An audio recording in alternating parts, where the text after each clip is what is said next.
Hearsay o sabi-sabi lang ang mga alegasyon ng 18 nagpakilalang dating tauhan ni dating Congressman Zaldico na di umano'y nagatid ng mali-maletang pera sa iba't ibang politiko.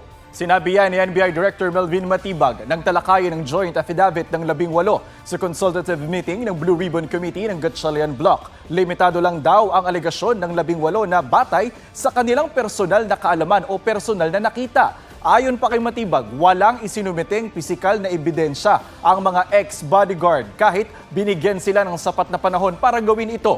Imbitado sa consultative meeting ang 18 pero hindi sumipot. Sa halip, nag-press con sila sa opisina ni Senador Robin Padilla kung saan natanong sila kung bakit hindi nabanggit sa pagdinig noong Huwebes ang paghahatid umano ng pera kina Senators Mark Villar at Loren Legarda, bagamat nasa kanilang affidavit.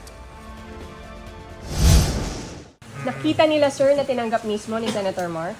Wala po silang sinabi na ganon. Basta pinadala nila sa address na yon. Kay Senadora Loren, hindi. Wala sila nakita. Wala, hindi nila nakita na nakapasok sa gate eh. Kasi yun yung what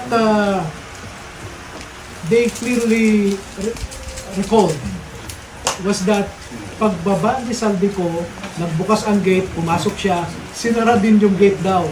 So pati si Mark Tiksay na usually sumasama sa kanya, naiwan sa labas.